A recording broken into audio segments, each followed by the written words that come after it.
Episode 238, top 25 dynasty hitters. No time to waste. It's time for Dingers. This is Dingers, way more than fantasy baseball. We keep it real when we talk and knock it straight out the park. Let's see the stats. What's the average draft position?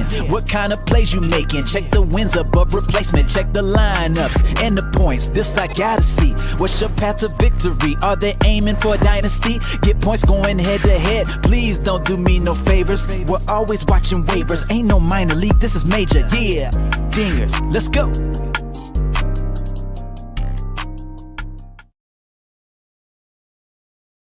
Welcome to Dingers, the only fantasy baseball podcast for smart people. It's not just Jared Kalenic that wins you championships. That's why week in and week out, we're delivering tips and strategies to help you live the straight-up OG lifestyle. Tyler Child's joined, as always, by Robbie Baseball from the Murder Room. What's happening, Robbie? Oh, nothing. Just looking at fun, exciting tweets that I'll put away for now. Yeah, I just found a piece of paper that is from, I'm going to say, our first 5 podcasts. Something, an idea that I remember working with, and I completely punted on a way in which we could kind of talk about players.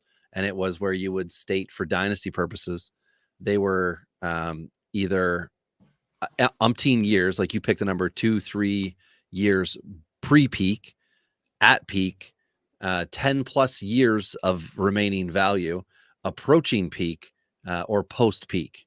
And a post-peak player at the time would have been Verlander. A post-peak player at the time. Though. We did, yeah, but I'm saying we didn't keep doing it. Like this is like a printout one. I like that. We should bring that back. I like that. Yeah, like pre-peak, at peak, post-peak, and then you've got just like your dynasty big boys, like Bueller, 10 plus years of value. Strasburg at peak. Oops. But this was back when he was pitching. I mean, to be fair, we didn't know his at peak was also going to be at brick wall, but right. At peak was also end of career, possibly. But there's guys on the prospect list that we've got as well. And this is how I know it's old Ty.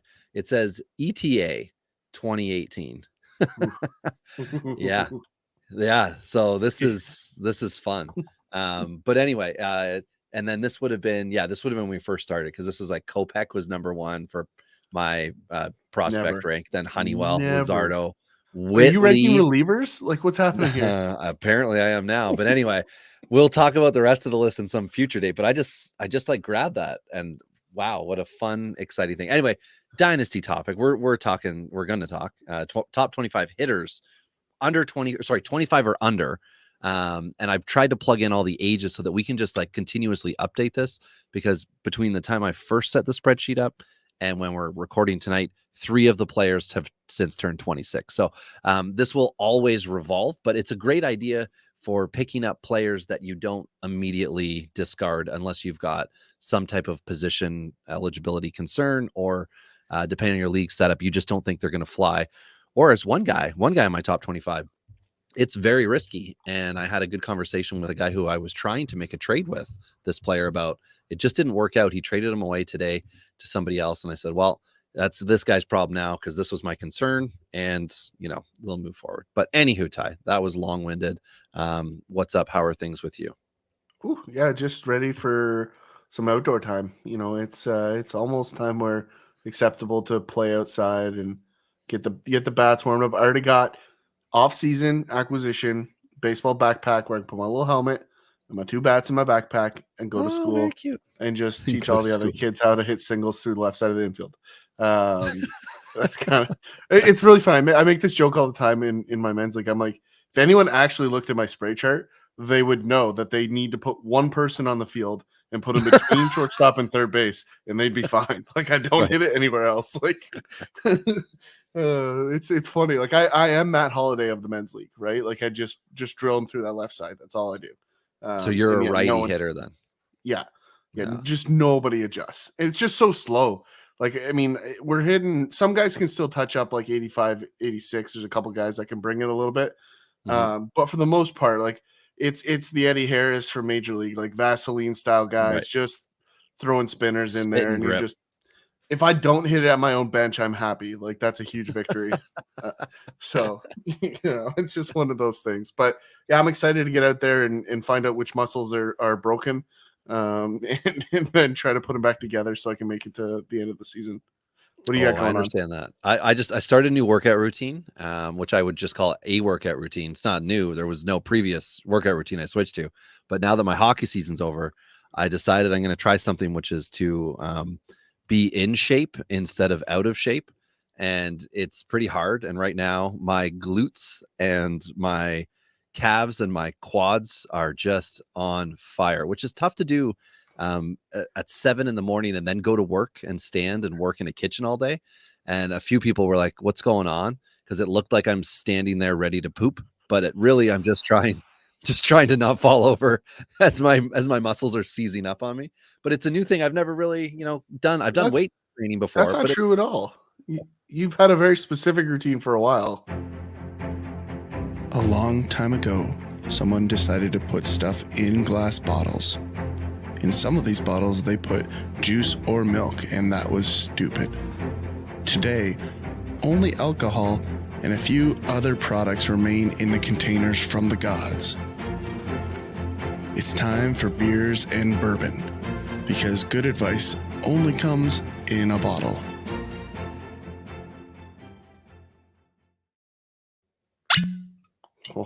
It's true. This has been my routine. You know what? I was thinking about this the other day. Like, this might be the longest running segment in fantasy baseball. I'm just saying. Like, I mean, A, because I don't know if anyone else tracks, and B, like, we have an opportunity to put the flag on the moon and say this was our thing. Well, we've already had it disrupted once, but I mean, that was by like a group of dudes. Wait. Why is there a funnel on my screen right now? Well, obviously, I'm pouring my Di Serono into my Corona here, and it tastes like Dr. Pepper. Like, tell me you just came from working on your truck without telling me you just came from working on your truck. Fun fact: I was working on my truck earlier tonight. I'm down to single digits on things left to do. Lighting is one. So here's a fun thing for anyone that knows anything about how loose grounds work with cars. I go to put it in reversed and then make sure my reverse lights come on. Well, they don't. My brake lights do. I put my brakes on, my brake lights come on. I put my turn signals on, they work properly. Go to put the like daytime runners on or low beam or whatever, where you get your reverse, your brake lights partially come on. They don't come on. Somewhere something's got twisted and I can't figure it out, but that's going to be the final thing to do because I'm maybe 40 minutes away from finishing the front brakes, resetting everything. New calipers arrived today. And I think Ty could be test drive weekend. Ooh. So if next week I'm unable to record, it's because I got in an accident. My brakes didn't work, but or somebody ran into you because your brake lights didn't work. Right. Yeah. I was backing up and they drove right into me. But anyway, I'm down to like final little things here and I still have to put the box back on, but it's so hard to like try to find frayed wires and things that I know I'm going to have to rerun these wires, but I've been getting out like the schematics, and this is a 1979 truck for anyone who hasn't been following along. This is like basic automotive stuff these days by comparison to the electric cars. But man, it's tough eventually I'm just going to find like one little wire that's touching a piece of the frame. And that's the reason why those lights aren't working. And it'll be a great moment when it happens. Anyway, great moments also for fantasy baseball stuff. You can always find us at Dingers Pod on Twitter. You can find Ty at Tourney Boss, myself at Robbie Baseball 1. We're happy to help answer your questions. You can DM us, which a lot of people used to do. You can just put us out on your tweet at Dingers if you got a question or a poll you want retweeted, things like that. We're always up for fun. Ty got a few questions about what people were going to bid or what they should bid on Logan Allen last week. And I said, well, I mean, in my non-NFBC leagues, he's available for bidding, or, dynasty leagues, he's owned everywhere. And I was excited to see his start Sunday. That was fun and exciting. But you made a big splash in our surf league, Fab, if you wouldn't mind just letting the people know what's going on there. Yeah, I went and got Mason Miller. I needed strikeouts. I was desperate. I missed on Taj Bradley previously. So I needed to get some Ks. I've had a slow start on the pitching side. I think I still have okay pitching depth, but I've been missing Wainwright. Matt Manning went down, so my depth was kind of short. And frankly, like there's just not a lot of guys with elite category upside around, and might be one of 6 guys through the whole year. And you know what? I figured, why be as bad as I've been? Let's try to make a needle bump. I do think Oakland's significantly better than what we've seen. I think we're going to see a better second half. They've had a tough schedule to start, right? So, you look at some of those things, like everyone's like, oh, he's in Oakland, you can't pick him up. I think that's a little overstated. I do think I overpaid, but it was an overpay to make sure I got him. And that was really what it was. Well, and I think Logan Allen is going to, so anyone who plays on NFBC, if he wasn't drafted, if a prospect wasn't drafted, you can't just go pick him up. They have to have been drafted and then be put back in the player pool prior to having an MLB appearance in order to be eligible to be picked up. So your boy was not eligible until this week. And my boy, Logan Allen, started Sunday, which for some reason in NFBC means they're not eligible for FAB that night. Makes no damn sense to me. But again, that's my own issue with that site, 2-catcher leagues, big money, blah, blah, blah. You would have got outbid for Logan Allen. That's the position I was in if he was available. Well, if it was between him and Miller, I think it would have been more interesting. But now what I think is going to happen in a lot of leagues where he wasn't previously drafted, because people didn't think he was going to come up. He wasn't on the 40-man. So they had to make a move to put him on the 40-man, which they were able to. I forget who it was that went on. Somebody went 60-day IL, I think. But anyway, next week, I think he's going to be a $300 player, which is 30% of your FAB. So when I was talking to a few people that said, hey, he's available, what do you think I should do? I said, well, I would go 15 to 25% league dependent, but you got to know your league, right? If it's a bunch of your friends, people who are casual baseball fans, or people who really don't know anything outside of like their team, if they're a Cubs fan or whatever, Yankees fan, go to hell. Then they only know so much. But if is that you, Vlad? If it's a general baseball fan or fantasy guy, then you got to expect that they're going to look and say, okay, this is a high K guy, came up last year, had a blip at AAA, but at AA was absolutely dominating, and he's been dominating earlier this year, which we talked about on the last episode. So anyway, I think he's going to go big, but if his second start, which we're all going to see before he's available in most FAB leagues, if his second start sucks, or by chance he, gets blown up or something happens, all bets are off on where people are going to go with it. But I mean, we see $150 players one week get picked up, they're dropped the next week if they doesn't look like they're going to work out. Well, and that was the one. That's the one thing, though, for me that gave me a little bit of faith with Miller is I don't think Oakland has any reason to send him down. So, but the only thing that's going to sell tickets in Oakland right now is like, hey, this guy throws 100 mile an hour. Come watch the crazy wacka golf ball guy or whatever. Right? Like yeah, it's true. Like JP Sears, all credit to him, has been grinding hard and being an effective pitcher, but he's not on a team that's going to be able to earn him wins. So he's just trying to get a quality start for fantasy people out there, and a K an inning is, kind of best case scenario for him. But anyway, that's enough pitching talk. We can do a hot news episode in the future. But tonight, let's get to our dynasty guys. Ty, now, do you want to go from the top down to 25 or from 25 up? 25 up. Always finish number one. All right. One thing that I'll say about my list, I don't know if you have anything that kind of stands out on yours. I am annoyed at the fact that I have 4 catchers on my top 25, but like I had to go with the facts of the situation, which is this is where I had put players in dynasty ranks. And this is just like, they're going to be long-term guys, like. Well, but we've talked about the catcher position coming up, right? Like we've talked about this for a year and a half, talking about how it was going to shift. We dumped on catchers forever because it was really that bad. But guess what? Like there's some good hitters coming. Now they're going to be staples, right? And we're not that far from an era where there was a bunch of, steadfast fantasy value guys. Like people forgot about Brian McCann, right? Like a guy that provided huge value for a bunch of years, right? Yep. Victor Martinez, anybody? Like, these are guys that can still help your team, and we forgot about them. So although it hurts because we both are like anti-catcher guys, we just don't waste our money on them because they play less games, because they get less at-bats, because they get hurt more often, right? Like there's these reasons. It doesn't mean they can't help you win. You just got to pick the right horse and hope they're healthy in the right season. That's really what it comes down to. So the guys that I see in your list, Robbie, there's nothing wrong with any of them, frankly. So, I think most people are going to agree, and we'll talk about them. But for me, I've got good position variability. I'm pretty happy with my list. I will say this, like the outfield is not as deep as it once was. That I think is the I one agree. thing in our list that I think a lot of people need to be aware of, is that everyone takes outfielders for granted. We're going to have a little bit of a lull here, but there is another wave of outfielders coming. And it's a there's just lot of going to be platoon break-ins, right? There's a a lot little of more guys speed. who you begin as a fourth, fifth type outfielder. You're working in potentially a platoon, but until your manager gives it to you.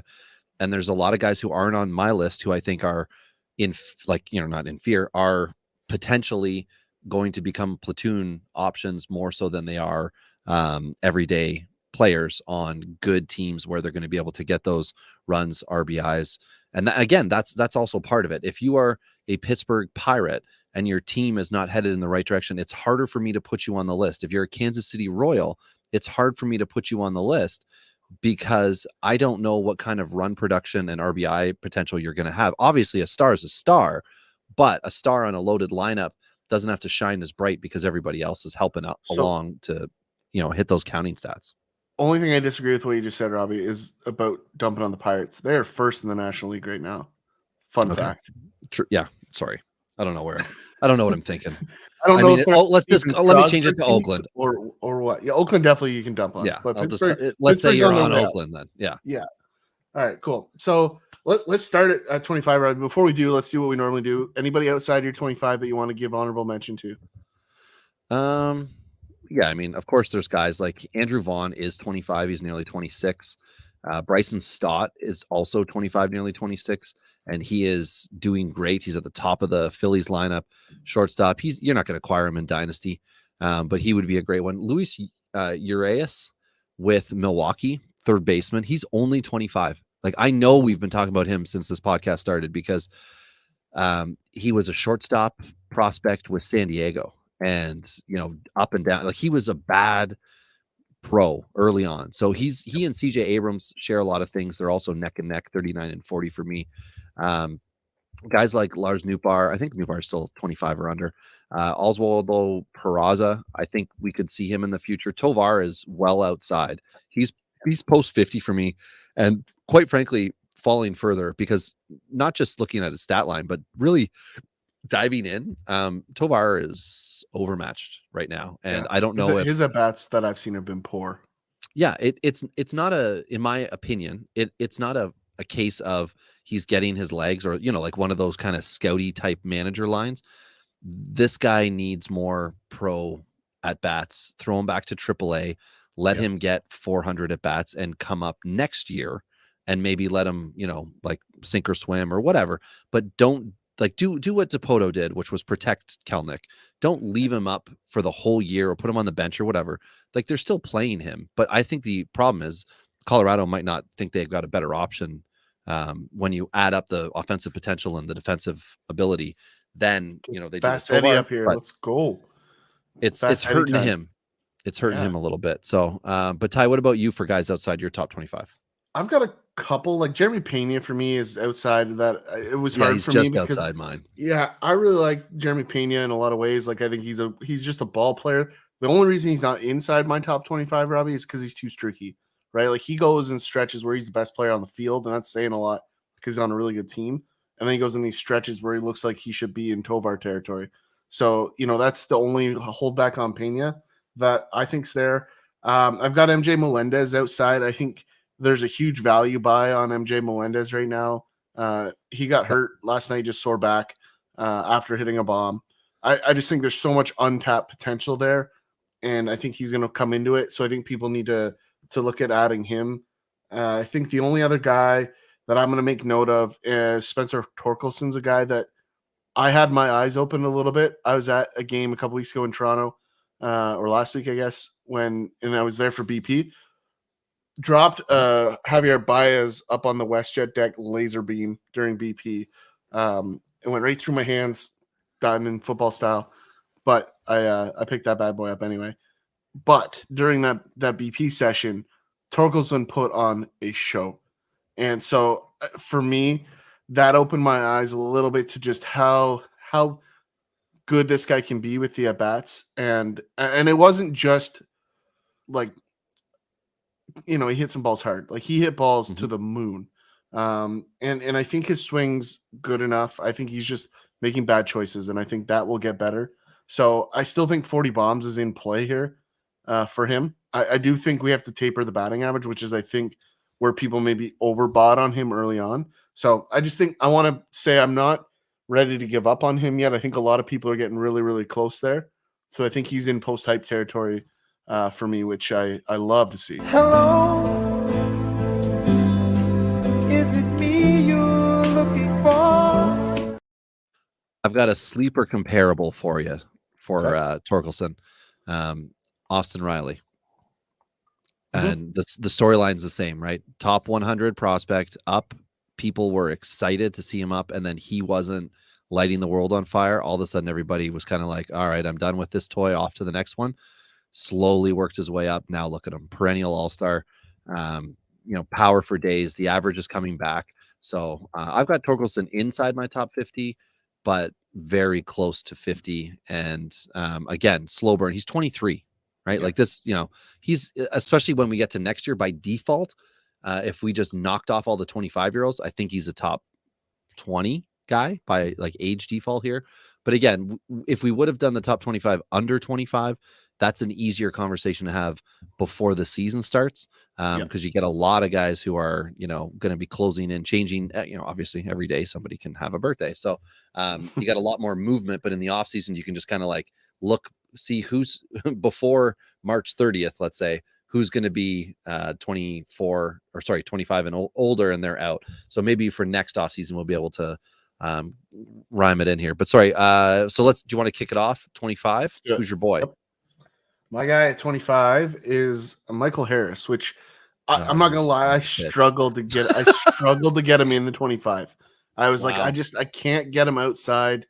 I don't think he's as good as he was last year. I don't see it. It's just one of those gut feelings. Like, obviously his production says he's going to be good, and the Braves obviously believe in him. They moved him pretty quickly. But again, I flagged this before. These guys always scare me. The guys that get moved quickly into the pros. As a former Jays fan and a current Jays fan, we've seen Alex Anthopoulos do this before. It scares me with Harris that he missed development steps. And I'm not sure that he's doing it the right way, and that's the reason I can't rank him higher. I don't think he's polished enough. Okay. He is on my top 25 higher up, so I'll wait to say good things about him at that point in time. My number 25 is Kyber Ruiz with that 8-year extension in Washington. It really cements him in. He's only 24 years old, and this is going to be a high average catcher. Comparables as far as stat lines would go would be the good Omar Narvaez years. So you're going to have to pick and choose which ones those are. But that's where he is with me. And as time goes on, let's just pretend like the Nationals are going to get better, and he's going to be there. He's going to be anchoring that team. He's going to be a Molina-like presence with those pitchers. Now, ideally, a fantasy relevant guy, a consistent top 10 guy. And for me, as a catcher with, like we talked about the estimated production and those kind of things, Ruiz is just like a comfortable catcher to have in your dynasty leagues, a guy to acquire, and then you just don't panic. If things aren't going well, you leave him in, or you bench him and don't start, whatever you do in your league, but you don't get rid of this guy. You acquire and keep Kyber Ruiz. Yep. Yeah. I don't have a problem with it. I couldn't get him in my top 25. I have a couple other guys that I know you're not going to have that I just had to have. So for me, 24, Nolan Gorman, I wanted him to be higher. Honestly, I wanted to put him higher. That's one I couldn't bring myself to get him higher because, we saw the dip last year in the second half, and we're seeing mediocre production at the moment. I do think I've seen signs of improvement. I've seen better choices on what pitches he's hitting. So I do think he's going to continue to take that leap. I don't think it's all going to happen at once. So the power is very, very real. He's getting at bats on both sides of the plate, so that's good. From both sides of the arm side on the pitcher guy. So it's definitely I think wow. Right. I think there's come to Dingers for your inept analysis. Please. Yeah. Just don't ask us to talk. Like we'll tell you about things, but don't ask us to talk. Yeah. You can point to things that we like. In podcast form, it really hasn't panned out for us. Yeah, so I mean, I like the power upside. There's only a few guys on this list that have upside like Gorman. So for me, that's an elite stat that only a handful of guys, and we've seen this over the last couple of years, Robbie. Like the production of elite power hitters, it's just not what it used to be. So when you get a guy that can potentially touch 40 bombs, like you have to at least give it a look, right? So that's where I'm at with Gorman. He is a lot like teammate Tyler O'Neill in the fact that it's in there. It's a matter of how and when can it get unleashed, and are you going to have him on your roster when it happens? And hopefully not like O'Neill, where it's not just like a 1-year wonder as it appears at the moment that may have been. You'd like to see Gorman be able to sustain it, but St. Louis is just loaded with guys who can, come in and fill voids and do all these things. And then there's all those utility guys they have. So hopefully Gorman's able to, either solidify himself in the everyday lineup with St. Louis or get traded somewhere where he will. Which leads me to my number 24 guy. I think a potential trade candidate with Atlanta this year, Vaughn Grissom, the 22-year-old. He's up now. He's allegedly a shortstop, but in talking to some very fantasy astute Braves fans, Vaughn Grissom is a major liability in fantasy. And I've likened him to Devin Travis, where he's a guy who can only play one position. And if that's not available to him, he's going to struggle. Well, the position's second base, and it's not available to him in Atlanta. That's Albie's home. Third base is Riley's home. So he's got to play short or bust. And I don't know if he's going to go out to left field. I don't think that's going to happen for him. So I've got concerns that as a left fielder, Vaughn Grissom just lost in the weeds. As a high contact, high average, base stealing, shortstop, second baseman, he's relevant. But in the outfield, I don't know that we're going to be able to really enjoy his fantasy dynasty asset that he is as a 22-year-old. So even though I'm trying to stay positive with him, I'm just stating like what the risks are with him, and the fact that Atlanta went out of their way to not put him on the opening day roster, almost as like a, you got to take this serious kid thing. Missing the first couple games. I believe after tonight, he will have 10 games at shortstop and be eligible in most of your formats to move to the shortstop position. But again, if you really want to know what's going on, chime in with some Atlanta Braves, information to see what they're saying about his defense, because he's got to be able to stick at the position long term. Otherwise, you're talking about a left fielder, and he's not going to be in the outfield in Atlanta, I don't think. Kevin Pillar's filling in for Michael Harris right now. I'm trying to think of exactly how they've been rolling it, but either way, like it's going to be hard for Grissom's going to have to be a multi-position type guy this year, next year, and beyond, unless he becomes a legit shortstop. So either way, I like him. Obviously, he's my 24th guy, but there's some red flags with him, which is why he's 24, not top 10. Yeah. I mean, listen, they've got a little flexibility because they're so good that they can afford a little defensive liability. I think that's an advantage. He's 26 for me, so we're almost on the same page there. But, at the end of the day, the kid can hit. And if you can hit, they will always find a spot for you. That's just the reality. Like, the one thing I think nobody's considering yet is protecting Acuna and moving him to a corner and putting Grissom in center. Right. Like I think that is a long-term option, because you really don't want your franchise guy out there in center running around getting hurt. Right. There's only a handful of guys that are able to do it. And, we've seen what it did to Trout later in his career, and we've already had knee surgery for Acuna. So, theory says you should get him off the center field spot now, but we'll see. So continue to move along here. We'll get into 23. I've got Anthony Volpe. And for me, this one, watching him play the Jays over the weekend, because you watched him all weekend. I'll be honest. Like I don't think I would have bumped him up if I didn't watch his at bats this weekend. Very good at bats. He obviously has some speed. He plays a premium position. He hit a great pitch out to right field. Not that that's a huge feat in Yankee Stadium, but great at bats, and I think he's going to benefit from being a Yankee. Like, I mean, he's just one of those guys. He's going to get a stat bump because he's got a good plate approach, and ultimately he's just a good hitter. So I really think we're maybe at this point, I think a lot of people are overvaluing his power, but I think maybe undervaluing how he's going to fit into that team, because he's going to hit in front of Aaron Judge for the next 10 years. Right. So that's a huge tool in itself. Is he's the logical leadoff guy for the next X number of years. So I like anybody that hits in front of Aaron Judge for that length of time, and so it makes it easy to put him there because he's going to score a crazy amount of runs. It was interesting watching that series this weekend, the Sunday game in particular. Rizzo's bomb. I was like, oh yeah, look at like in the ninth inning, it looked like it was about to slip away, and from Toronto. And I was just watching, thinking like, they got Cabrera, they've got Volpe. Who's the other dude? They got three.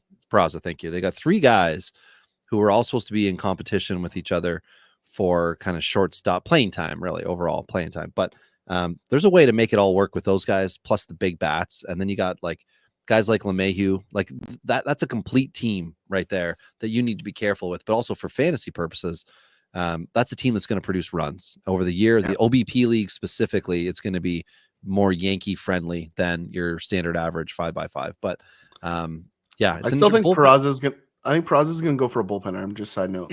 Sorry, go ahead. Oh, is it trade? Okay. Well, I just feel like there's some players who can make an impact really early and consistently, and the Yankees might have three, but it's going to be not superstar production. It's going to be MLB production that you're like later on, we're like, wow, they are really good.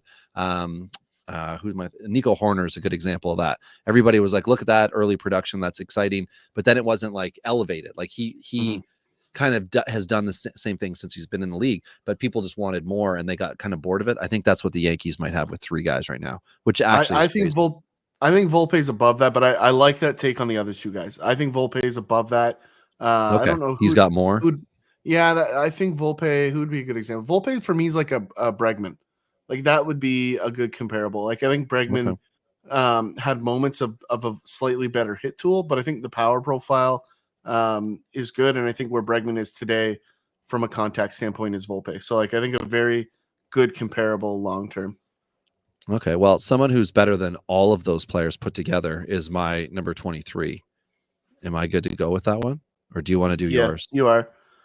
Okay. Zach Neto, 22-year-old superstar with the Los Angeles Angels of Anaheim. And you know what he's batted the last week, Ty? I know I don't want to hear it. 273. All right. Yes, he started weak, but he's since come on. He's got 6 hits for his 22 at bats now. Or is it 22? For his 30 at bats. So yeah, he started 0-8. Since then, he's been good. 771 OPS. We're waiting for the rest of the fun, exciting stuff, right? The stolen bases, the home runs, all those RBIs, the walks that he's going to take. All those things are coming. But what I want to see right now is him hitting back in the top of the lineup. They put him up the first 2 games. He went 0 for 8, and then they moved him back, and then he settled in. I think he might start to creep back up, but you can't creep up like 6, 5, 4, 3. You got to go from like 6 to 1. You're not moving like Trout, Ohtani, like you're not moving the heart of it. So either way, I'm very happy that he's up. I was high on him already. The fact that I had a feeling that it was going to be, we'd see him this year and that he's up in April. I'm very excited for it. So a lot of time left for Zach Neto to develop, not just this year, but career-wise. And he's on a team that's, loaded with some of the best guys who you could have in your dressing room at batting practice around you to learn from, idolize, whatever you want to say. Neto's in a great spot, and I certainly hope he's able to do something similar to what he was doing in the minors in MLB for years to come. I think it's really interesting that he leapfrogged Soto. Like, I think given what Soto did last year, given that he got his live on Soto started, for anybody who wasn't sure. I just I don't have a problem with him moving Neto because he's clearly shown that like he's got enough to be there. They believe he can be there. The team needs to get there to keep Ohtani, and if that means wrecking Neto to do it, then I think they're willing to do that, right? Like, I mean, honestly, it sounds awful, but I think it's the truth. And at the end of the day, like I just think it tells you a lot about the way that franchise is thinking right now. They're in how do we keep Ohtani mode. So we might see them make some interesting decisions here over the season on the trade deadline to get into a position to keep Ohtani. So I mean, that's your Adel's and that's your Kai Bushes and those sort of guys that could be gone from that organization to get them where they need to be. And they do have some interesting assets. Like they could move some guys to get to that spot. Absolutely. Ben Joyce is another one who was drafted last year, I think 3rd round. He was the flamethrower out of Texas, I think. And if not Tennessee, I knew it started with an S. If not from the starting standpoint, if they want to keep him as a starter, the value is obviously high, But if they want him to just give them production like Neto, they can just bring him up in the bullpen. And then hopefully, strike some dudes out. We don't want to see the Nate Pearson train, although I think Nate Pearson just got called up. But we don't want to get into that. But anyway, Ty, who's your 23? My 23 was Volpe. So it was Volpe. I'm sorry. Yeah, we're moving on to 22. I'm early on this one for this list, Robbie, but I got James Wood here. I just think this is maybe one of the biggest power bats in the entire minor leagues. And I think a lot of people I know he's coming, but I don't think he's hit that hype reel yet. And I think he's going to take that jump this season. So I think he's off to a good start. He had a great season last year. He's 6'6". He's a big human being, prep bat out of high school, early like polish, right? And I've talked about this over the last couple of years, Robbie. Like this is the new normal. Like these guys coming out of high-end prep programs and being ready to go, right? And he was an IMG guy, and played in big games against big arms, right? So like we're just gonna start to see this happen more often, and it's not just gonna be the Caribbean guys that get pro at bats early on. So I think we're ready to see that evolution for the American high school kid to take that jump. And Wood's going to be one of the first guys to do that for me. So like him a lot, 6'6", left-handed bat, lots of power. You like to see it. Yeah, part of the Soto trade last year. Now he's in Washington. And I mean, really a consensus top 50 prospect everywhere. Really not the goal. The only concern, I guess, would be when will we see him arrive? Are they going to rush him? Those kind of things. And I don't think Washington has any need to do that, so it shouldn't happen. Somebody that I have next up, Ty, had a little tea sandwich last year with the Dodgers, batted over 400, got sent back down. That's right, tea sandwich will not die. That is James Outman, everybody. I know everybody's going to say, oh, what are you talking about? Well, if you've listened to us for a year, I've been talking about him because I've liked him. I've liked the fact that he's the primo Dodger type guy, right? The Max Muncy, the, name your example person here. Fought for playing time in spring training to earn a role in this team. Looked like it was going to be fourth outfielder or platoon situation. Hot out the gate. And right now he has earned 74 at bats. So that's the big thing for me, is that he's getting the at bats. Obviously the production is like beautiful, wonderful gravy, because there's a bunch of other guys who I was hoping would do things who are batting 200 and under.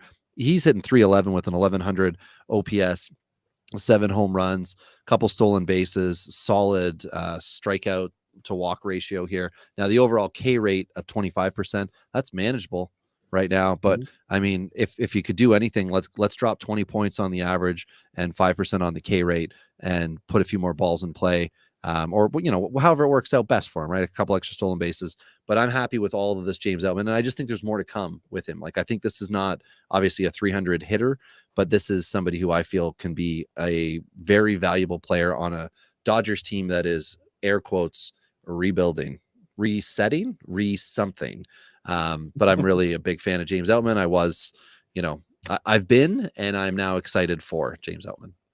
Yeah, no, that's completely fair. I mean, kudos to you. You've been on him for long before anybody even knew who he was. So this is the most frustrating thing of playing fantasy baseball with Rob, for those of you that are listening that don't, is that he finds these guys that are purely labeled garbage, and then they just become productive players years later, and you're just like, some of the time, I'm not batting 300 even on these picks. No, but when you get one, when you get one, it's fantasy gold. The problem with Outman was that after he got his little call up last year, he started to get on radars. And I was waiting in a bunch of my dynasty drafts where he wasn't previously drafted to pick him up midway through, 10-round draft, pick him up around round 5. Well, all of a sudden, like spring training kicks in for a couple of the leagues that drafted late. Now he's like a valuable guy, and he's going in the 3rd and 4th round. And I got jumped on him in 2 straight leagues. And one of them was a guy who plays in the other league where I drafted him in August. And he's like, I didn't want you to have him in every league. Which is fair. This was before he had done what he has since done.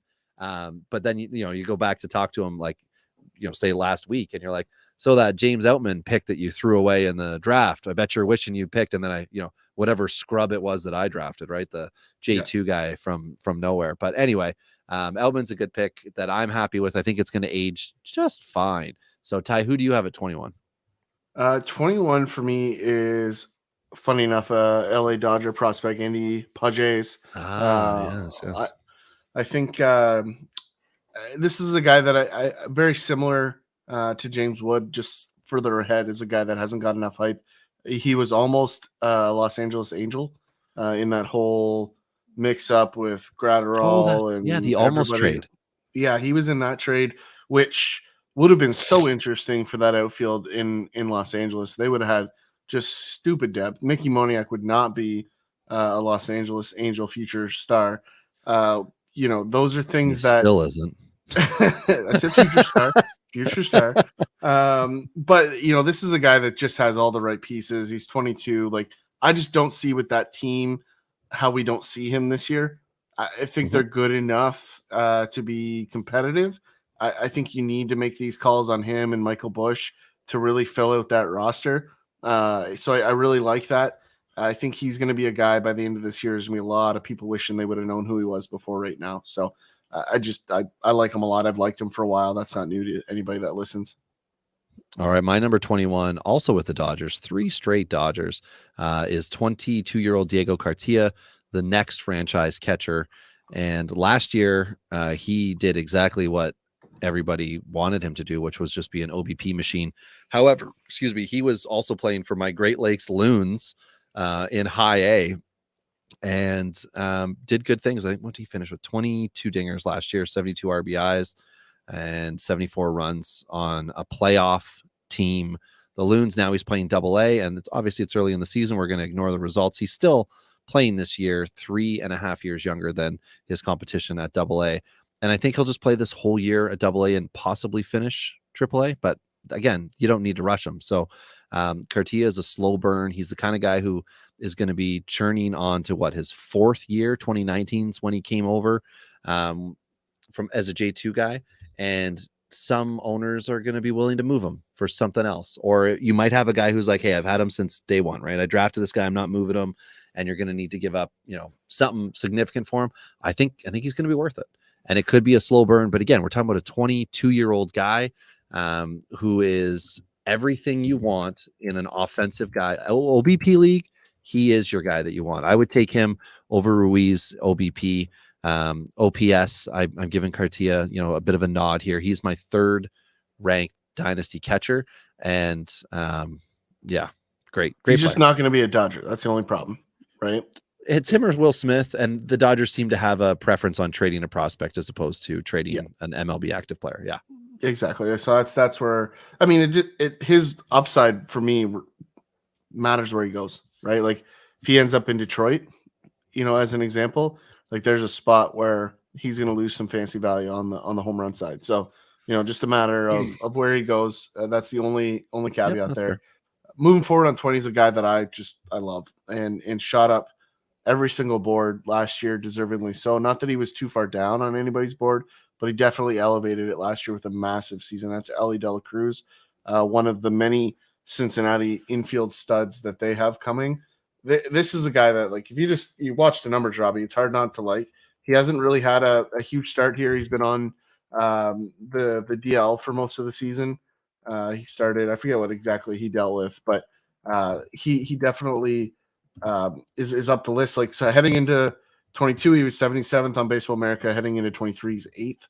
And that's on the back of what was an absolute monster 2022 season where he just did some serious damage, 28 home runs, OPS of 945. And, oh, by the way, he stole 47 bases. So this is a guy that is your classic 5 tool. He's an incredible player. And I think, the only thing for me is get him off shortstop. I don't want to see him play shortstop as a guy that can run, as a guy that can hit. Give me a different position. I think he's destined to be an outfielder. This could be the Nick Senzel that stays on the field, maybe. Let's hope somebody can. Yeah. Well, I mean, they can't solve that outfield there, so why not have a bunch of shortstops that play outfield, right? That's their new philosophy in Cincinnati, right? So they've pretty much thrown everything else at it. But this is a guy that it should be impossible to trade for. He shouldn't be available to anyone in any trade for massive deal. Yeah, major prospect for major prospect type trade only at the moment. Yeah. Yeah. So yeah, that's a guy that I just really, really like. My next guy up, and I gotta be honest with everybody, I'm sick of talking about him, is another catcher. My third catcher at number 20 for me, William Contreras. He's an all-star. He's a World Series champion. He's a surprise MLBer, depending on who you talk to, because they just didn't think he was going to cut the mustard with Atlanta. But he had a heck of a 2022 with 20 dingers in 300. What was it? 334 at bats last year. He had 20 dingers, 45 RBIs, 51 runs. And I think we can kind of expect the 20 dingers to stick around. We can expect the 350 plus OBP to stick around. Solid average is something, let's call 260 up. Like last year was 278. So let's just say in the 260 range, which is great for a catcher, by the way. Well, really great for an MLBer at the moment, but great for a catcher. And I like him. I like what he can do for your team. He's one of those other Ruiz anchors. You get him now. You're not going to have to worry about him for several years. He's in Milwaukee, which is a good offensive environment. Not that Atlanta wasn't, of course, but hitting third, hit his first home run of the season tonight. Fun fact. All right. Well, boom.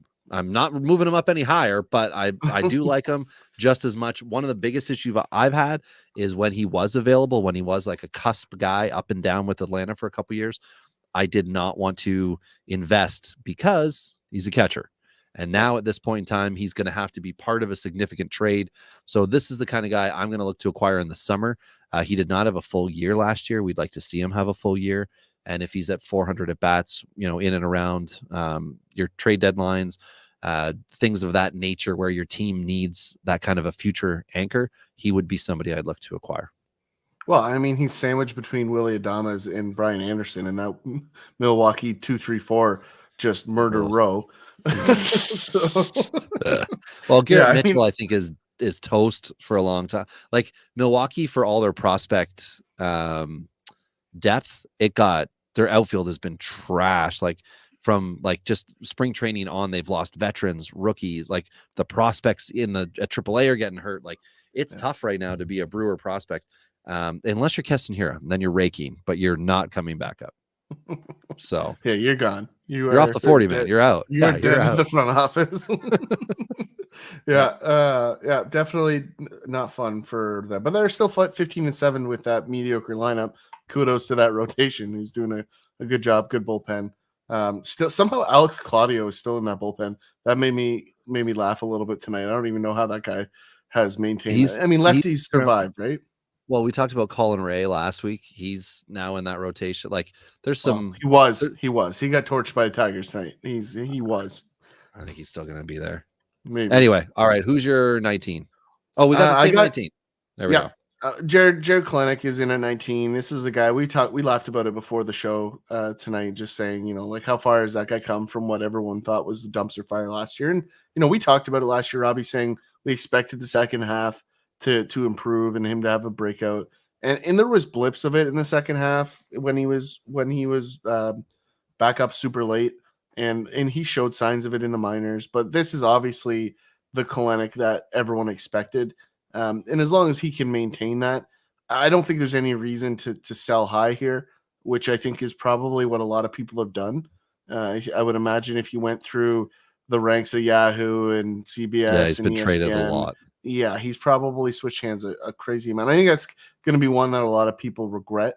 And I think the one thing that's not really noticeable right now is just the hit tool's good, right? Like he's going to get on base. He's going to steal some bases. He's going to hit 25 to 30 home runs, and that's hard to find. And I think as a left-handed bat, like you have a significant advantage when you can do those things. So for me, easy to be in the top 20. If the group ahead wasn't as good as they are, like I would easily put Klenick up higher. There's still in the back of your head just a little bit of like maybe he falls back down, but that's the only reason he's not higher for me, is just that little bit of it could happen. Right. So just for reference, Colin Ray tonight, 5 innings pitched, because I had to look. 4 earned runs. Obviously, that's not ideal. 4 walks, only 1 K. Gave up 1 home run. Who came in after him? Mr. Bryce Wilson did. That's right, everybody. Remember when I talked about him a little bit? I just talked about him a little bit. Yep. Anyway, 2 innings pitched, 4 Ks. He's got a 1.17 ERA on the year. I think he also has 1 win, 2 saves, which he got all 3 of those last week. Fun stuff. I'm off topic. I'll stop. I obviously have Kelnick too. I'm happy. I'm excited for Kelnick. Let's just see more good things. And the one thing I will say is last year when there was a lot of bad things going on, I was very hesitant to try to acquire him. So I did not, full disclosure here. I didn't go out and do it. But when I listened to my boy DePoto talk about him, he was not at all giving up on him, which I thought was a very positive sign. However, I wasn't sure I wanted to be part of the ride or die, Kelnick train. I got my other guys I ride or die with. So Kelnick I've left, but I did pick him up in the Surf League. I tried to pick him up in what was the other 10 team Dynasty League. And the problem was that the guy didn't get back to me for 2 weeks. And by the time he did, Kelnick is doing these Kelnick things. So I feel like I could have got him. But anyways, sometimes when people don't get back to you, it's like a good thing, a player gets hurt or something. This is the other side of that. They go ahead and do the upside 100% that you thought. So anyway, Ty, who do you have at your 18 since we were sharing 19? I've got Luis Robert, who I think should be higher. Yeah. I want him to be higher. But I'm going to pull him back because there's a couple guys ahead of him on this list that I just think are better, right? It's not to say Robert's not good. I just think the guys ahead are safer picks. And we haven't talked about this as much as we did in years past, but like he doesn't have that high floor. And that's the big thing that usually scares me away from big investments on him. I do have him in the Surf League. I did get chastised for having him for some weird reason, which I'm fine with. It's one of the first years that I've went a little speed heavy in any league ever. So, that was kind of interesting for me. It hasn't panned out particularly well, which is why I never do it. But I want him to be higher. I think he can be better than 18. If I'm just betting on my guys, he's just outside of that list. It's as simple as that for me. Okay. Yeah, I've got Adley Rushman, catcher, Baltimore, and I know another catcher. Like, what's my deal? This is the last one, though, guys. Rushman is going to be a catcher, which was something that we had talked a lot about, thinking he was going to move off the position. Doesn't look like that's a possibility at this moment. He's 25 years old, staple with the Orioles for years to come. And, anybody who drafted him, if they didn't trade him, they won't now. So I think he's going to be very hard to acquire. But if you're looking for like the pinnacle of the 25 and under catchers, this is the guy. Yeah, that's fair. And I mean, it's completely reasonable. I've got him a little higher and we'll talk about him in a little bit, but I do have a catcher next year at 17, Robbie. I got Alejandro Kirk. For me, this one's easy. I think there's a hit tool here, but the thing that I like the most about Kirk that the other catchers don't necessarily have is the walk potential. And the reason for it is I just think you're getting a huge OBP bump if you're in any OBP league, which I'm in a lot. And the reason for that is they're not scared about him stealing bases. They are scared about him hitting doubles and cashing guys in. So when there's a guy on second base, you're going to see Alejandro Kirk on first base a lot. And he got walked a couple times tonight. I think that's going to be a continuing trend. And I think it's going to make him an elite OBP guy because his contact's so good. I mean, short legs probably gonna be harder to get hurt because you're not gonna be able to go as fast. Muscles aren't gonna tear, right? He's just a little guy. Yeah, I mean he's 100% Mario in NES. That's a good comparison. There's no other way to describe it. But there's a great hitter here, great plate discipline, and he takes the walks and he hits the all fields. So for me, that's gonna play for a long time. And he's become a pretty good defensive catcher, Robbie, which was the big knock on him when he arrived. So, I think there's a lot here. And I think just a really safe opposite of what we just talked about with Robert, very high floor, maybe not as high a ceiling. Okay. Well, my 17 you have in the top 10. I'm going to leave him. I'll just go to Zach Veen, who you've got outside your top 25. For me, Zach Veen is going to be the polarizing guy because we already know one of the big dogs in fantasy baseball analysis has crowned him and then taken the crown off and may or may not be looking for the crown again. Whereas I took the opposite approach and I said, there's a J2 guy that they picked up Colorado. This is picked up at the same time. I feel like, at the end of 10 years or whatever, they're both going to have similar production. Well, the problem is that Zach Veen has gotten up to AAA so damn quick that my boy has not yet got to come stateside. So we're behind early here. But Zach Veen because he steals bases at an elite clip, is able to overcome a slow start to a season of his. The problem that I'm seeing with him right now is that he's in an organization that's stupid. It's run by people who make bad choices. And Ezekiel Tovar, who we talked about off the hop, is amongst them. They brought him up. They was like exciting and fun and whatever. And this year they didn't get another guy to support him at shortstop. Like a Jose Iglesias re-signing should have been automatic. Not necessarily that he's your starter, but that he's on your bench. I know he's a pure shortstop, but you can't tell me he couldn't go over and play second if you needed him to. You can't tell me that he wouldn't be an effective MLBer for you. Anyway, they didn't like him enough to give him re-sign him. So Veen, my fear with Veen is that we don't know what's going to happen. I kind of feel like Blackmon and Veen could have like that Madonna Britney Spears kiss, where like do you remember that MTV Movie Award? It was a long time ago, people. No. Maybe they don't kiss. Sorry, I'm not trying to go Bud Light for anybody and ruin things, but just maybe they do a handshake, right? Like the number of times he gives them I the watched field. MTV Awards is zero. Like Okay, it's it exactly was a 0. highlight. Back before GIFs, it was a GIF, and it would have been a GIF. But anyway, my point being that maybe it'll be like a Blackmon and Veen trade-off, right? Blackmon's out, Veen comes in, like next generation kind of thing here. Outside of that, I don't really know what's going to happen because Colorado re-signed their last old guy, which was Bard, right? So maybe they're going to re-sign Blackmon for 3 years. I don't, I'm being funny, but at the same time, they make weird choices, right? They haven't traded guys who you should typically trade. John Gray 2 years ago, they didn't trade Bard last year. They re-signed him.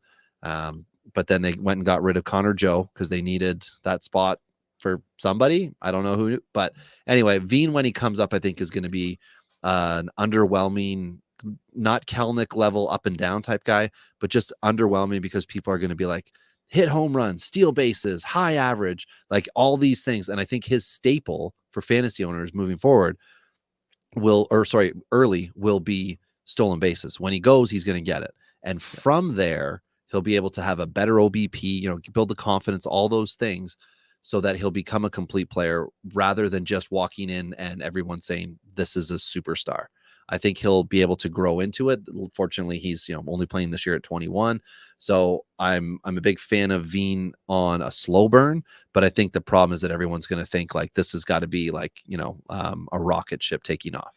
Now's a great time to buy him. Like I'm with you. Like I was close to putting him. I don't think he would have made my top 25, but he was close to being an honorable mention. And I'm with you. I think I mentioned this when we talked about him in the offseason. Like swing change is happening, right? Which was the knock on him. Like, he's not going to hit at the pro level, this and that, whatever. And he hasn't, right? They've been relatively right on that, but they're adjusting, and I think he's going to come through it.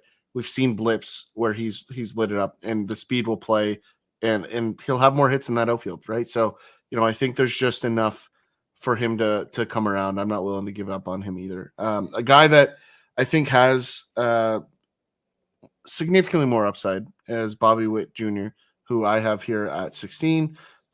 This is a guy, again, premium position. He's going to play defense. He's going to steal bases. And the power is going to be there at a limited level as much as it can be in Kansas City. I think there's still a real star here. People are like kind of cold on him right now, Robbie, I think is fair to say. Like they've definitely like, oh, maybe he's not as good as we thought he was. Well, guess what, guys? He's 22. He came up, 20 and a half or whatever the heck he was. Like, he was not old enough or ready, frankly. They brought him up because Kansas City was like, listen, we're going to fire everybody. We're going to have nothing really good here. And we need Bobby Witt Jr. to take everyone's attention away from all this nonsense. And I think he's going to come through that here. I really think he's going to be one of the next guys to get that big extension. I think Kansas City's going to try to get paid here soon. Okay. I think it's going to be him or Vlad are the next two big ones for me. And I think Kansas City needs to make this move because they've got some guys coming and they need to set the tone for what they're going to be moving forward. And that's why I like it. But I do think he's a ball player. I think he's going to move up this list over the next year and a half and probably find himself in that top 10 by the time we're all said and done here. But I really like where he's going to be. I'm not in love with where he's at. I think is the best way to say why I got him back here. Okay. Yeah, I've got him at 8. So I'm a fan. I like it. But again, it's a guy on a crappy team. So Yeah. you're muting some counting stats right now that he should be able to catch up to, thinking long-term dynasty with this one here. I agree, So, Robbie. The only thing I'll say though is his plate approach is part of why he's a little bit behind. Like he is getting hurt because of what's happening around him, but he's still just having mediocre plate appearances, and that's he's going to come through it. He's good enough; it'll happen. But it just is a slower development than I think anybody would like to see from a fantasy value perspective. okay. Well, somebody who everybody was excited for last year when he came up, my number 15, Corbin Carroll, outfielder with Arizona. He's up. He's going to be a guy, and hit play, plug and play. That's the deal with Corbin Carroll now. He's on your fantasy team.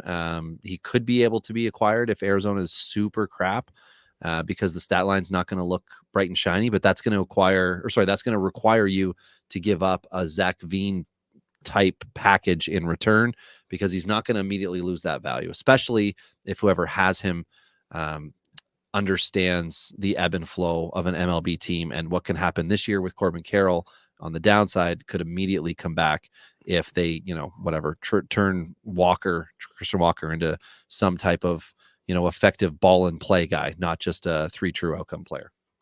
Yeah, I mean, for me, the only thing here is I can't shake Christian Yelich. Like, just seems like a very similar, comparable, different body shapes, obviously, but very similar games. Like, power so bad is Yelich is what you're referring to, not MVP no, Yelich. no. I think the up and the down, I think, is what we're going to see. Okay. I think there's Well, that's polarization with him, right? Like, I think he could be MVP. Okay. Like, he has that in there, but I also think he can be bad Yelich too. Okay. But yeah, that's fair. So who do you have are you 15 now? I believe so. Yeah. Yep. I've got Jazz. They're at 15. The hit tool is the only thing holding them back. Speed's there, power's there, the swag's absolutely there. And multi-position eligibility now too. Outfield, shortstop, outfield, second base.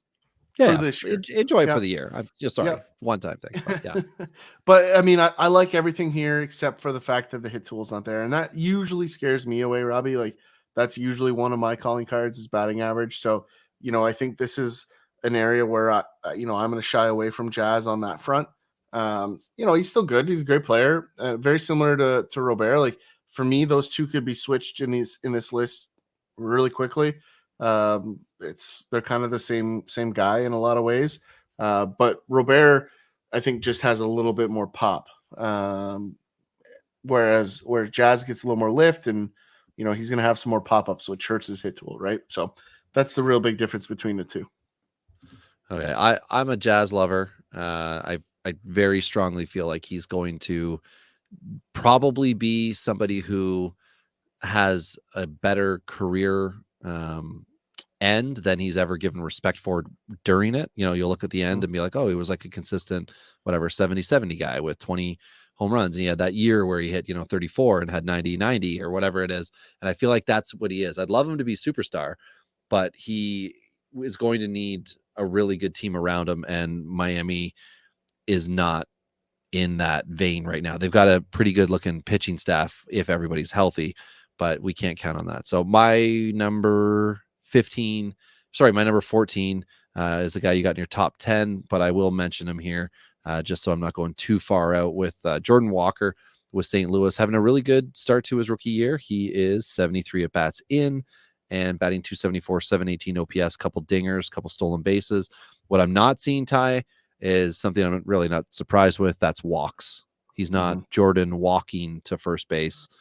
He's Jordan walking back to the dugout, but it's not like he's Kane at a concerning degree, 20 Ks and 73 at bats. So it's fine. He's rolling along, and he's 20 years old. So good for you, Jordan Walker. Like, the end.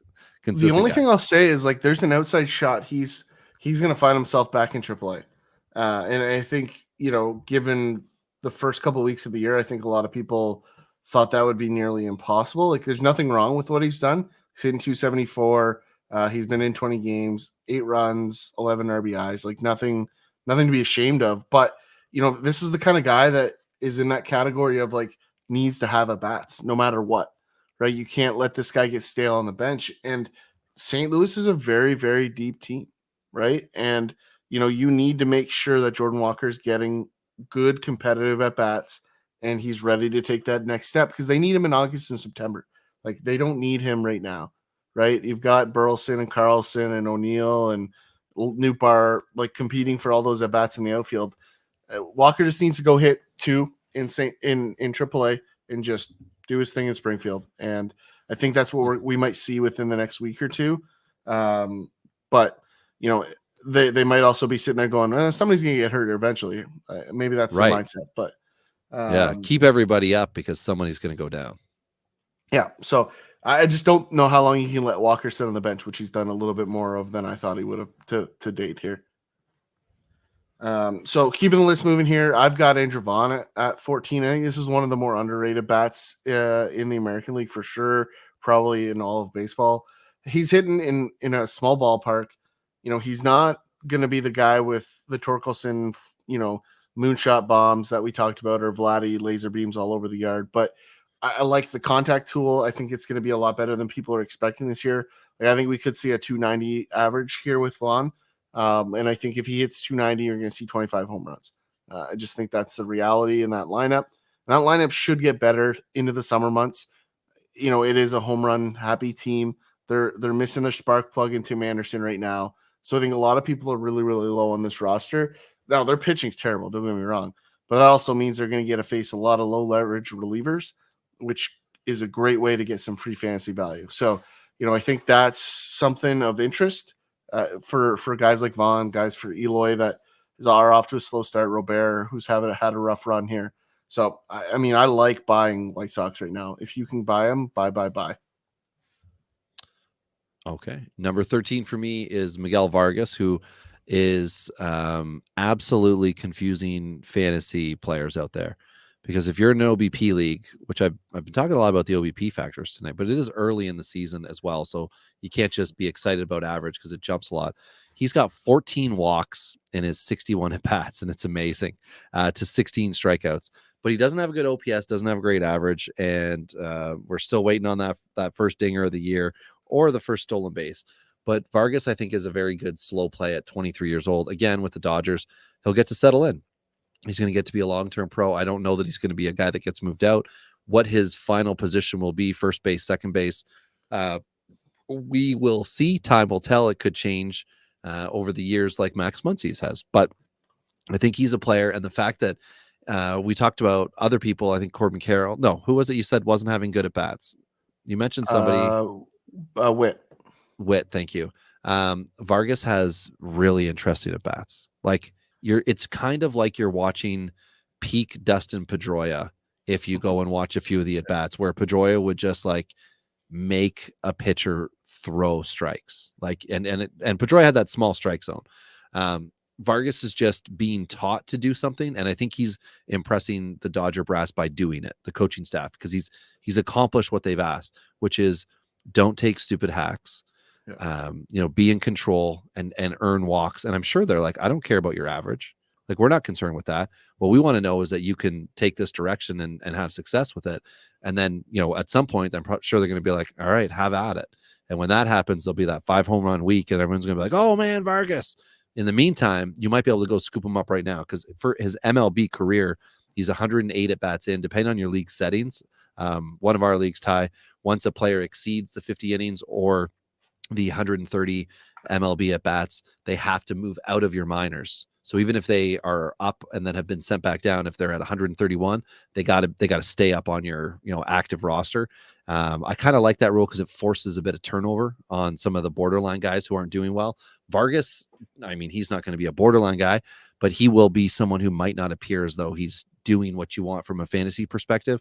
But I kind of feel like he is your stick shift player, and he's got more gears that he's going to be able to give you, and the Dodgers are the one at the control. So when they say, okay, go ahead, boom, they're going to shift him into second, third gear, and then we're going to start to see a little bit more production or more power, or loosen up that swing a bit more for him, and we're going to see a really good player. I think what they're trying to do is avoid what's happened to Will Benson, which is you get to the show and you're just so excited, you're hacking at everything.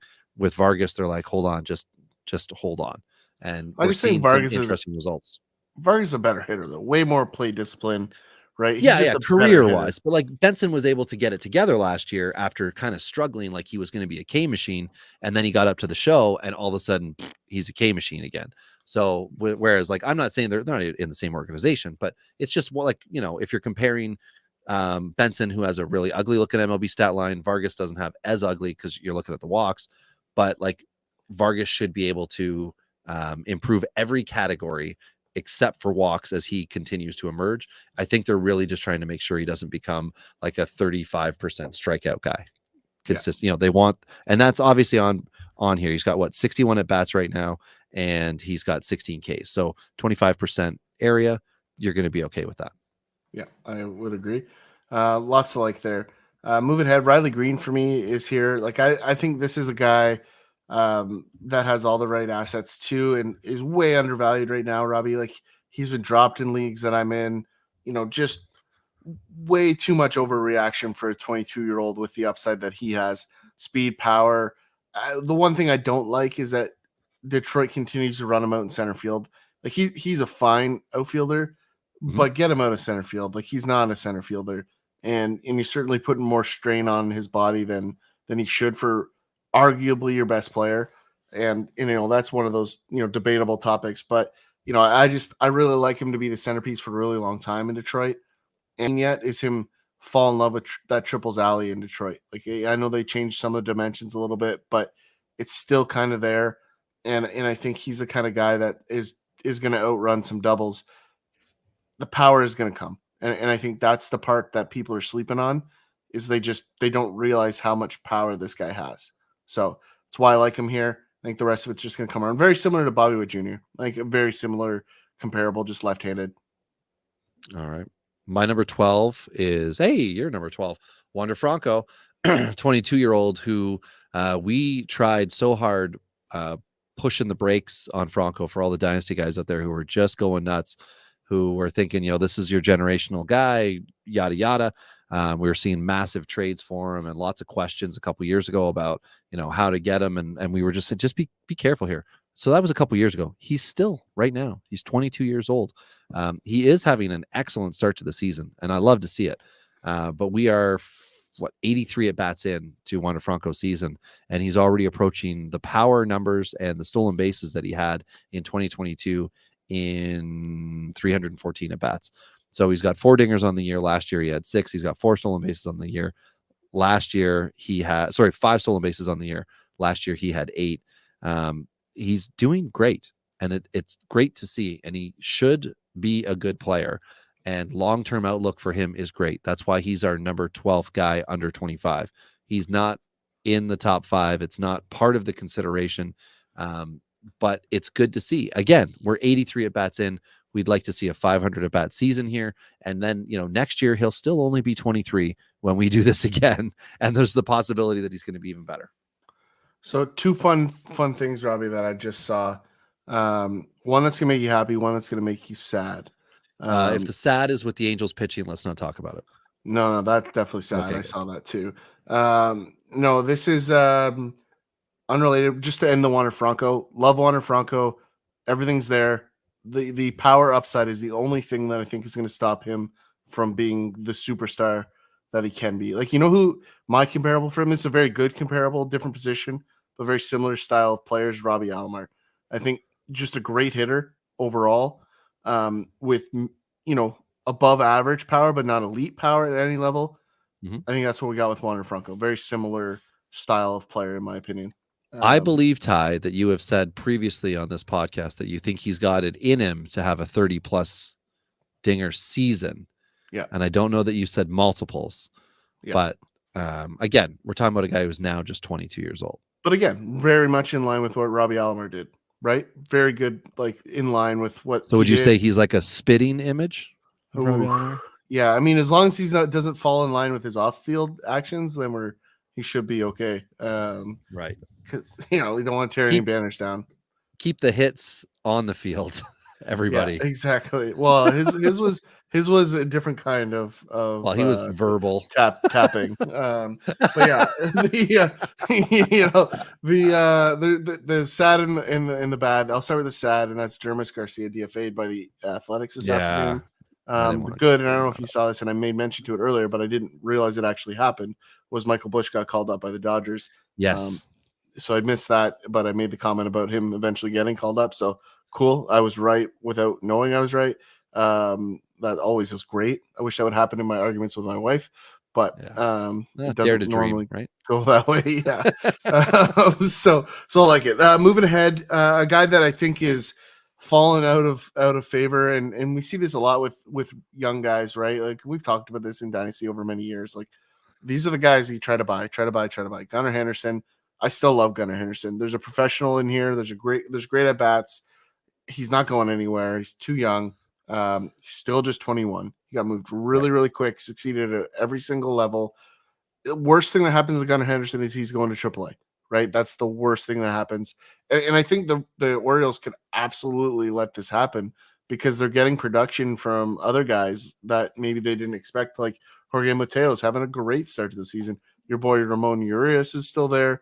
You know, they've got enough that they can handle the depth to let Yeah, they this have kid go figure professional it out. hitters. Yep. So, I And mean, I think go ahead. Sorry.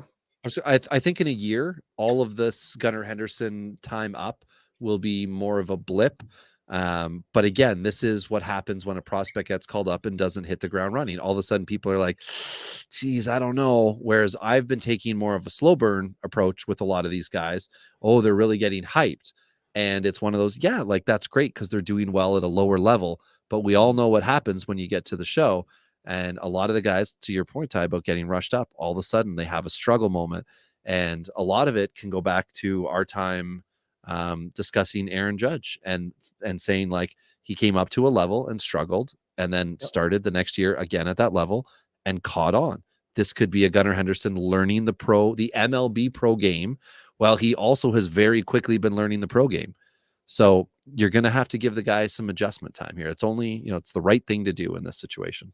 Don't go getting rid of him because he looks like he's going to struggle for 2 years. Be professional in your fantasy teams to have those Ramon Urias's on your team. So when those kind of things happen with your studs, you can still put an MLB average hitter in your lineup. Well, and he just lost his groove, right? He'll get it back. Like, I mean, he was feeling it last year, had great at bats, had a great finish to the year last year. It'll come back around. What was the thing they called it in Summer Catch? He needs a slump buster. Yeah, maybe that's what he needs to do. Yeah, he needs to find himself. He needs to. No, I'm not even going to try to say what I was going to say. It's probably for the best. Yeah, I think so. we're really trying to get that Toys R Us sponsorship. Yeah. Who'd you have at 11, Robbie? Did we get yours? My 11's Bo Bichette. I don't need to say a lot. We talk a lot about him. He's the top player, but I've got him outside my top 10. Not because I think there's a major issue with Bo Bichette. I mean, his stat line last year is amazing. 290, 802 OPS, 13 stolen bases, 24 home runs. He's doing even better this year in all those categories I just mentioned outside of stolen bases where he has 0. It's your OBP leagues. He's less valuable, but he's still obviously valuable. And the aging factor. And again, talk about defense. Is he a long-term shortstop? He doesn't have the body in my mind or the arm to move to third. Definitely doesn't have the arm to move to third. But we have seen some weird things happen with players and they move positions that you don't think they should. And all of a sudden they're more effective. So I don't know what's going to happen if he gets locked up long-term in Toronto. So he's not in my top 10. Obviously I'm still talking about a heck of a ball player though. So again, we get to the point with these guys. They're all home runs in a sense. It's just some of them have warts. So I'm just talking about the warts here. I'm leaving out kind of the best parts. Well, the only thing is like for me, like that doesn't matter for fantasy value that much. The thing I like about Bo, I've got him at 5, so I've got him a lot higher. He's probably, if he stays on the pace that he's on, gonna be the leader in the American League for hits for the 30th time in his career. Right. And somehow people can still find a way to not like him. I think there's too much upside here with Bo. Like this is the kind of guy that can win the MVP. And there's maybe 7 of those guys. So, I don't think I agree with what you're saying. Like if you're looking at the baseball side of it, Robbie, like he certainly maybe isn't the guy I'm starting my franchise with, but I love that he has good at bats. Like I think that's the one thing that he's probably the best at in this group. Is he has really, really tough at bats. Like Juan Soto just has great plate vision, he doesn't necessarily have tough at bats, right? Like if you outpitch Juan Soto, he's going down, right? Like that's just a reality. But if you miss, Juan Soto is going to make you pay for it, right? Whereas Bichette, like you might throw 5 great pitches, and you're like, how is this guy still up here fighting me? And he hits a double off the wall. That's what he has that nobody else on this list has, in my opinion. So that's the only thing I just think's worth noting. It is very much like a Derek Jeter, like just fights off tough pitches to keep the game moving. Very interesting. But moving ahead here, we're inside the top 10, Robbie. For me, this is my most underrated fantasy asset in all of fantasy baseball right now. I think no one has him anywhere close to where he needs to be on any list that I've seen. And that's Christian Encarnacion Strand in Cincinnati. I've talked about him a little bit recently. This guy for me is easily going to outproduce most of the guys on this list. And that doesn't mean he's necessarily going to win people championships, but this is the kind of guy that anchors your first base position for the next 15 years. And I think it's going to be the easiest reason to bench Joey Votto in the second half here. And I think Cincinnati's going to desperately try to find a way to get Votto off their roster, knowing they've got this kid coming. He came back tonight, Robbie, or yesterday, I'm not sure which, 2 for 5. He had an injury in spring we mentioned before. He's back and ready to go. So this is a guy that do not wait. If you want to go add to your first base depth, do it now. Don't do anything else between now and offering like 500 trades for this guy, because you will thank me later on that one. He's a good ball player. Came over from Minnesota, has done nothing. If you look at his minor league success track record, you're like, why does nobody talk about this guy? And that's the question that I ask as well. So I'm trying right now to find him on a I'll find it for former. you. What do you I'm just trying to to find where he is on a former Fantrax lead fantasy guy's top like 400 thing. He's not there. I'm at 300. I haven't seen him yet. So minor league track record, Robbie, just to cover it up here, we got 3 seasons, so not huge numbers, 635 plate appearances. He has 36 bombs, so basically a full major league career or season, 132 RBIs, hit 318, 965 OPS. So I love this, and the hit tool is top notch, which is one of the things that I like the most. So you got power with a high end hit tool, and those two things almost always end extremely well. I feel like I had to have missed him. Most people have. Like, you mean in a list? You gotta get into where are you looking? I'm looking on Fantrax to see where he is on. Oh, sorry, he's 57. There we go. I did miss him. 57 on this guy, who's got a track record of yo-yoing prospects. 55 is Matt Mervis by comparison, just so people can get an idea of recency bias. Nobody knew of Matt Mervis 1 year ago, and then he's landed on everybody's top list because they thought he was going to break in with Chicago, and we tried to be excited for him. And then once we saw what was happening, we all kind of realized oopsie daisies. Do you know what where I went to look for, Robbie? Is I went to go for Encarnacion on rotorani.com. Oh, wow. Plugging Rotorani. No. Never dumping on him. He's not on Ronnie's page at all.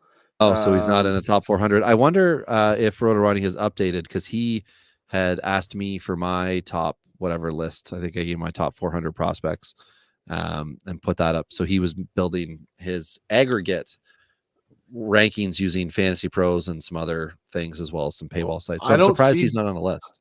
I don't see a Dingers list. I see Paywall 1 and Paywall 2, which I don't think are going to be us. No. Now, is that updated for 2023? It says 2023. Interesting. So, yeah, I mean, that's a miss, Ronnie. If you're listening. So rotorani.com will pump the site while we crap on it. Where's my ranking, Ronnie? Because you asked me for my list. The Dingers list you could easily have acquired, but my own personal list, which last year I did not offer up for public sale because a couple people had asked me about it privately. So anyway, let's keep going here. Well, I think Ronnie currently, as a listener, is scurrying, and Ron is the type of guy to scurry with his laptop down to that famous couch in the basement, and he is updating that list as we speak. So he's pressing update. So my 10th guy you don't have on your top 25. It's 25-year-old Stephen Kwan, high average outfielder, not really a pop guy, but stolen base potential, 20-ish, and a good player. Off to a slow start. I mean, I love that Glenn did a Glenn thing in our home league and dropped him. It just further proves the point of not being patient with a guy who plays in an outdoor park in April. Like, so he started slow and he started hot last year. So what? Like, we could have had a warmer April last year, could have had less wind, less something, an effect that's now taking into consideration Quan. But again, like, this is somebody who's just going to be your high average guy, your kind of safe lock and load outfielder. Doesn't mean you build your team around him, but you certainly, with him in your lineup, are able to take chances on power guys, average guys, like guys who could have some big numbers, but also have some risk involved. Quan's the steady Eddie that helps to keep you in and week out. If you've got, like, the streaky type player, Quan's a great guy to have in your lineup. Now, sure, he hasn't been great early. We're a couple weeks in. We're talking about years of dynasty rankings here. We're not interested in the first couple weeks unless we've seen something that's like shocking, like they're only using one hand. We're not concerned otherwise. And Quan's a really good player in Cleveland, and I think has cemented himself in the outfield and not at all in risk of becoming a platoon guy. He's an everyday, ideally going to move and get some right field time, but otherwise he's a left fielder for you in the future. Yep. No, I don't disagree. I also agree with the Glenn shouldn't have dropped him part. It's just too early in the year. That's all. 14-team league with 7 keepers, and I believe he was a keeper for Glenn last year. He dropped him. Yeah, like Glenn's outfield's good, but I mean, I've got so many injured players right now. I have to leave some of the guys in my starting lineup. It's just early. You don't want to lose those assets before you have to. So anyway, who you got at 9? Well, we've both have guys at 9 that we've talked about before. You've got Luis Robert at 9. I have Jordan Walker, who we've talked about. So we can kick through right to 8 if you want to keep it going. Well, my 8 is Bobby Witt, who you already talked about. So if you've got an 8 that we haven't discussed, please do. I do. I have Josh Young, or Josh Young, as they're saying on the broadcast. This is a guy I talked about all offseason, Robbie. A guy I love. He's doing exactly what I thought he would do. He hit 2 more home runs today. The average is way up in the 280, 290 range. This is a guy I think maybe not necessarily this year, but I think this is a guy that fits the Encarnacion Strand kind of mold. High average, power upside. Like, for me, this is the guy. If I was to fast forward, like, I'm saying Simeon, Seager, Young, Nathan Lowe. Like, that's the 4 in that order. So if you're going to sandwich Young between Seager and Lowe for the foreseeable future, that's a guy I can love from a fantasy perspective. Probably the guy I hyped the most in the offseason, and I think for good reason. He fell down way too many boards. This is the last year he's going to be on this list because he's 25. College bat, has the track record. The only thing that happened to him was that he had a shoulder injury, required surgery, fell out of favor with some people that could pump him up, and he just didn't get the appropriate press that he should have had coming into the pro season. So I think rookie of the year here in the American League is where I see this ending. Well, time will tell. We did do the preseason rankings. You can always, or predictions. You can always go back and then look who I had as my NL rookie of the year. It's looking pretty good right now with that guy. Anyway, my number 6 tie is your number 3, so I'll leave it. My number 5 is your number 1. So if you've got my 5 and 6. If you've got a 6 and a 5, go for it, and then we can meet up on 4. Yeah, so 6, I have your number 1, so I'm going to skip that one. So who's your 5? I have 7. We still got to cover 7. Is sorry. Adley Rushman, who we talked about a little bit earlier on. This guy's just an all-around hitter. I hate that he's still a catcher. I'm still terrified that that's going to come back to bite him at some point. But in terms of what he does offensively, like, he's just about as polished as you could ask a 25-year-old college bat to be. The power's there. It looks like he's got the the gamer mentality to have clutch up at bats. He can seemingly hit the ball anywhere except to that crazy left field porch. And even then, he's still thrown a couple over already this year. So I just really, really like Rushman, and that lineup's only going to get better. We didn't talk about Kierstad. Kobe Mayo's coming. Like, that lineup is going to be fun, right? It's going to be really fun to watch. And Rushman's going to be right in the center of it. So I like him a little higher than you have him, Robbie, just because I think over the next few years, again, 25-year-old like Young, last time he's going to be on this list. I think he peaks out right now on this list, but I really, really like him for the next several years. That's just a great hitter. Okay. So what, 4 is where we meet up? Is that right? I think that's usually what we talk about. But I had Boba at 5. I had Boba at 5. My 6 is your 1, so we'll skip over that. And then 4 is Juan Soto, which we agree on. It's crazy to think Juan Soto's 4 on this list. Like, that's just, at this stage, is just nuts. And I mean, there's no reason he can't be with the guys ahead of him, but at the same time, like, it's just nuts. Because Juan Soto's a really good baseball player. The 4 guys I've got ahead of him, or sorry, 3 guys I've got ahead of him, all have a category that he doesn't. That's stolen bases. And that is the difference. If you're taking into OBP leagues, you're doing other things. Yeah, Juan Soto goes up higher, but I'm just talking like general fantasy, where I'm going to take some OPS into this. And I feel like Soto lands behind 3 guys who I think all have the ability to do one category that he doesn't do, and almost could have slipped to 5th behind the guy that I've got at 5, but he's a cheater, so I don't want anything to do with him. So I couldn't do that. Sorry, before we move on, just Yancey with a classic Yancey troll tweet. Jose Suarez 5 Ks in 4 innings, fire emoji. Yeah. Also gave up like a bazillion runs. So he's 7 runs. Okay, that's all it was 7 runs. And now he's had 5 innings, 5 Ks. All right. Angels are losing by 5 runs to Oakland right now. My goodness. But anyway, we got Soto at 4. Obviously, he does a lot of things very well. He's started slow this year, but we're waiting on what could be like an insane contract and something, to happen within San Diego. But just getting Tatis now as his teammate in that lineup, there should be a huge summer ahead. It should be hot guys summer in San Diego this year. So Ty, why don't you do like your, 3-2-1, and then I can do my 3-2-1. That's probably the easiest way, I think, right? Yeah, I've got Vlad at 3. I mean, Vlad's back. Like, we saw a down year last year from Vlad. He's been amazing so far this year. Great plate appearances. I mean, the only thing with Vlad, that's the one asterisk I'll throw on him, is there's just random at bats where he's just not ready to hit.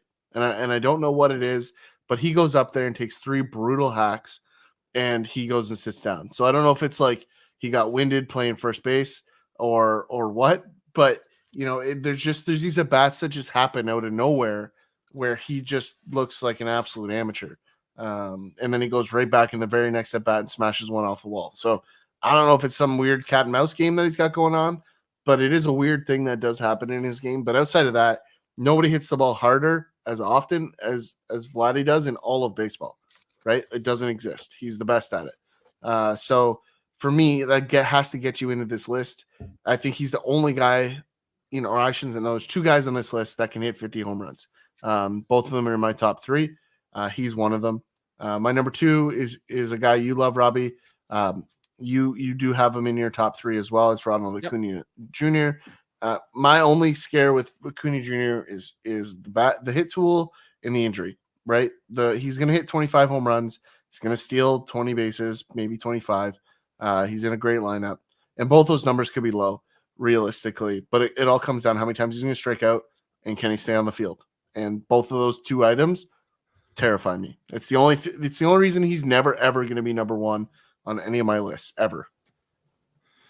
Okay, I'm just very quickly, I wanted to verify that at this exact moment in time, yes, he is the number 1 player in 8x8 at this moment in time, having a great year. And he, again, do you know who else was number 1 this year? Adam Duvall.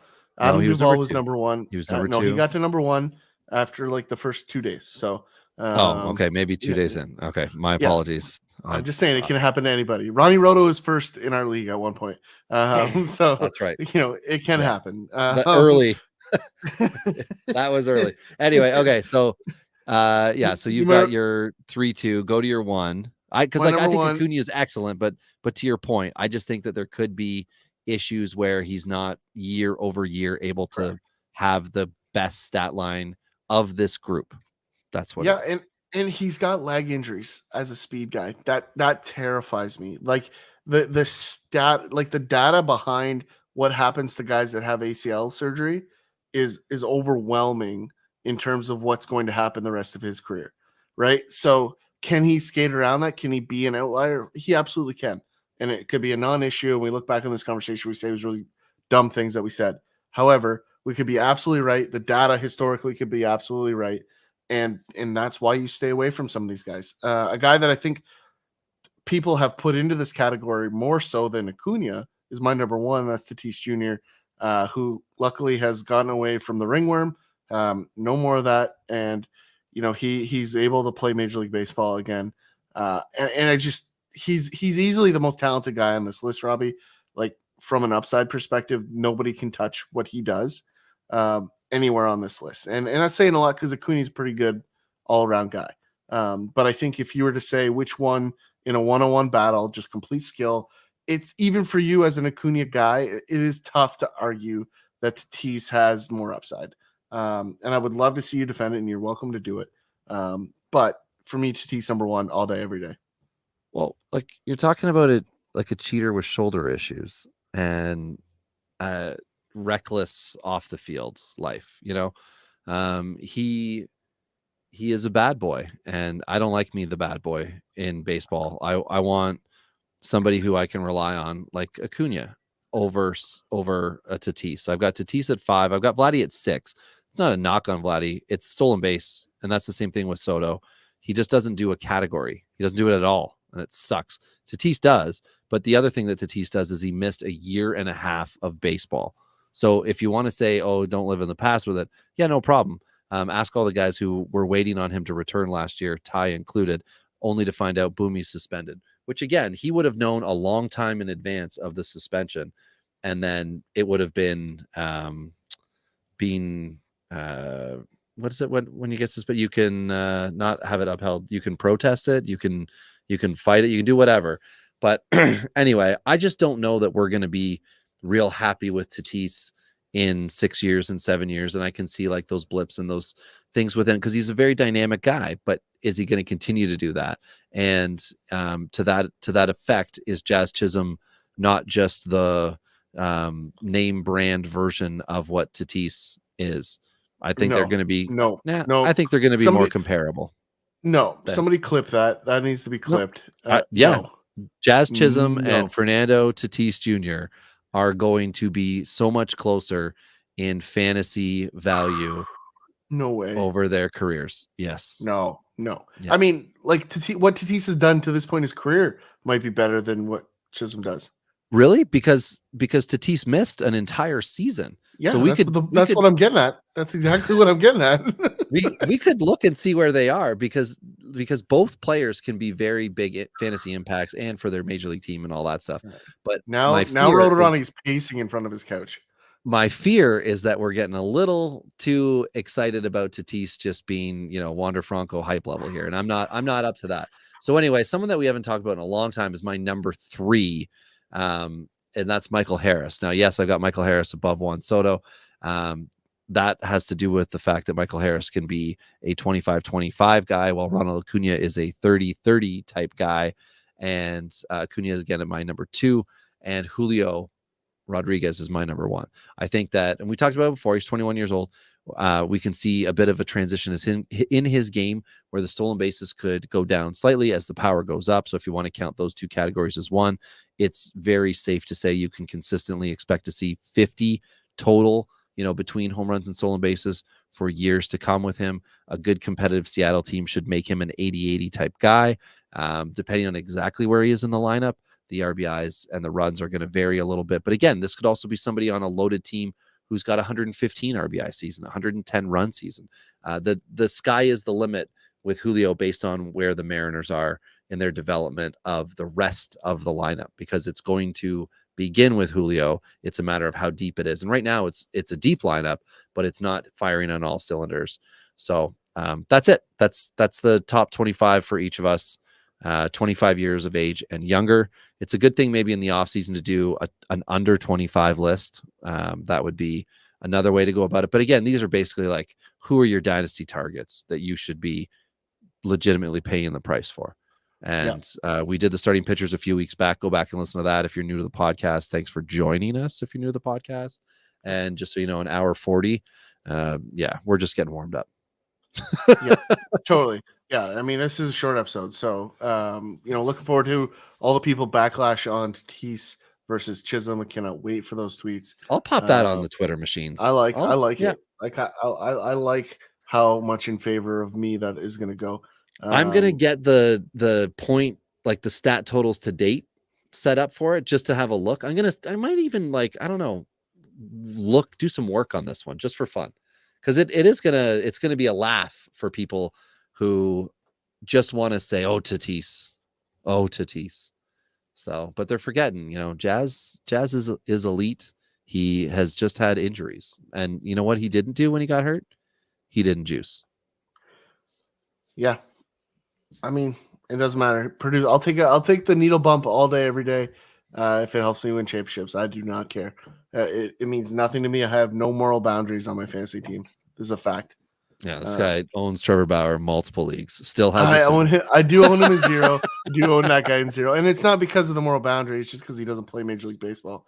Right. I would absolutely buy a value right now. If someone told me he was going to come back in 6 months, I would trade for him everywhere right now. Yeah, but so would everybody else. So would everybody. Yeah, I think but that's assuming someone told me before they told everyone else. That was kind of. He's an innocent man. He's an innocent man. Well, I don't know that that's necessarily the truth, but that's a great spot to leave it, Robbie. Until absolutely, next time, Rob here on Digners.